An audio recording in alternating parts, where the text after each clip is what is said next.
Well, a good Thursday to you. The Seattle Kraken are wrapping up a 5-game road trip. They're on the road at Winnipeg. Seattle's 2-2 so far on the trip and working on a 4-2 win from Tuesday night over Pittsburgh. Manitoba's Canada Life Center, and that's RE by the way, is the site for tonight's game, which is being broadcast on Kong TV. Well, Washington couldn't hold a halftime lead over Purdue and Seattle last night, falling to the Boilermakers 69-58 despite 28 points from Great Osipor. Washington fell to Purdue in the Big Ten matchup at Alaska Airlines Arena, which had a surprising amount of Boilermaker fans in the house. You mentioned it, Don. He's averaging 11 assists and 20 points per over this 5-game winning streak. And there's Louis Courtright with a 3. But the reason they beat Maryland and almost took down Illinois was how good they were on the glass. But give Washington credit. They've dug in here defensively. Good cut. Mason with the follow. Osipor with the vision. They're not really in rhythm because you haven't been getting a lot of them. Mason. Guy, we need to get your stat guy on this. Has Purdue gone a half this year without making a 3? I doubt it. Osipor, has he hit 2 in one half? Yes, he has. Well, they figured the last time we were here, we watched an incredible game against Illinois. Breidenbach couldn't handle that. Smith down to the ground to get it. Here comes Warrior. Last Washington home game looked like they're going to get blown off the floor by Illinois. Smith! Smith. Nice. How did he see Kaufman ran? First. Wow, that just looks so easy. Kaufman ran. Waters part, and he scores. He scored. Be a good game. Courtright lost the defender. It leads to an open 3 for Mason. Well, it's been tougher. And Warrior breaks in. Pardon me, a 47-point second half for the Boilermakers. And now they have won 6 in a row. Coming up tonight, Washington State is at San Diego at 7 o'clock on ESPN+. 16th ranked Gonzaga visits Oregon State. That'll be at 8 o'clock on the CBS Sports Network. The women's schedule gets underway a little bit earlier. Washington State at San Francisco, while Gonzaga is hosting Portland. Both those games are available on ESPN+.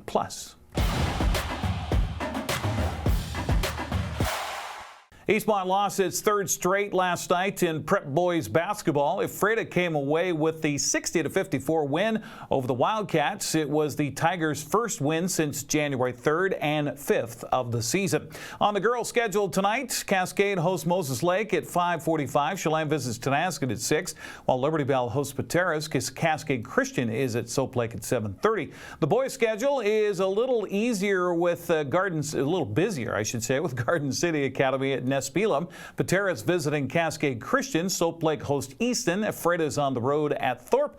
Moses Lake plays at Cascade. That's at 7:15. Chelan plays at Tonasket tonight at 7:30. Many of the basketball courts in our region will be covered by wrestling mats tonight. While Luke hosts a double duel with Cashmere, Natchez Valley, and Royal, Chelan is the site for another double duel. It starts with Omak and Chelan, while Tonasket takes on Cascade. That's followed at 7 o'clock by Cascade and Chelan and Omak against Tonasket. Eastmont's hosting tonight against West Valley at 7 o'clock. Wenatchee's visiting Moses Lake. Quincy plays host to Othello. Finally tonight, baseball has lost a legend today. Mr. Baseball, Bob Uecker, passed away at the age of 90 this morning after a short battle with lung cancer. Uecker's Major League Baseball career as a backup catcher was less than remarkable. He became famous after his career was over with 100 appearances on Johnny Carson's Tonight Show, where he made fun of his own career. He received the Ford C. Frick Award from Baseball's Hall of Fame in 2003 and has one of the most viewed acceptance speeches in its history. He begins talking about his father introducing him to sports. I think the first thing that he ever bought me was a football. And I was very young, and he didn't know a lot about it. He came from the old country. And I mean, we tried to pass it and throw it and kick it, and we couldn't do it, and it was very discouraging for him and for me. And we almost quit. And finally we had a nice enough neighbor came over and put some air in it. And what a difference.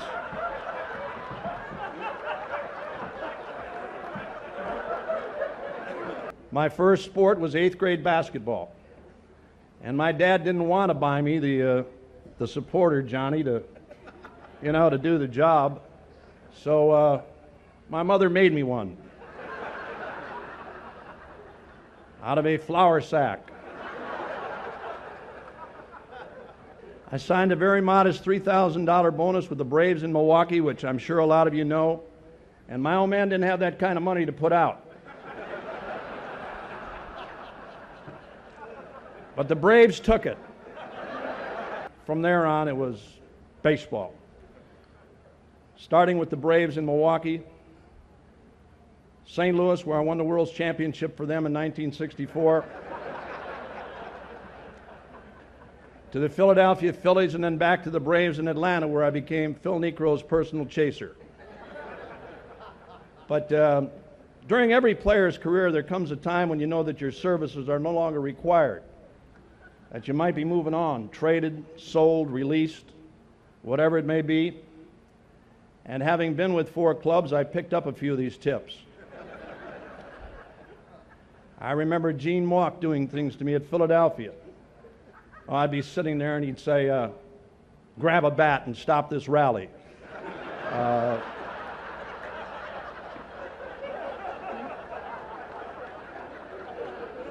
This conglomeration of greats that are here today, a lot of them were teammates, but they won't admit it. But they were. And a lot of them were players that worked in games that I called.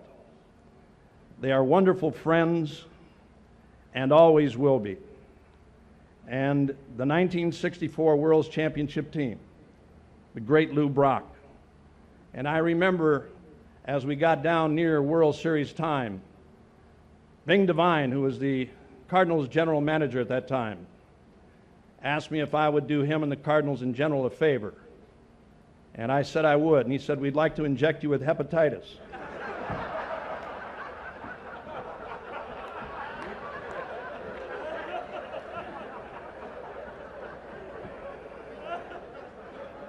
Of course, any championship involves a World Series, the ring, the ceremony, the following season in St. Louis at Old Busch Stadium. And we were standing along the sideline. I was in the bullpen warming up the pitcher. And when they call my name for the ring, it's something that you never ever forget. And when they threw it out in the left field, I found it in the 5th inning, I think it was, wasn't it? Yeah. And once I spotted it in the grass, man, I was on it. I mean, it was unbelievable. My family is here today. My boys, my girls, my kids used to do things to aggravate me too. I'd take them to a game and they'd want to come home with a different player.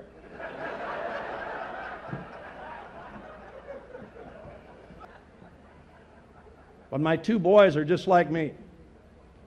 In their championship Little League game, one of them struck out 3 times, and the other one had an error, allowed the winning run to score. They lost the championship, and I couldn't have been more proud.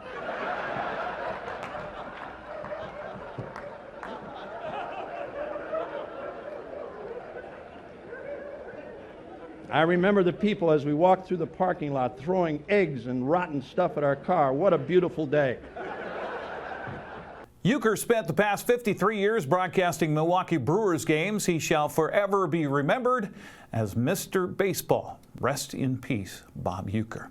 That's a look at sports news. I'm Eric Granstrom. Have a happy Thursday.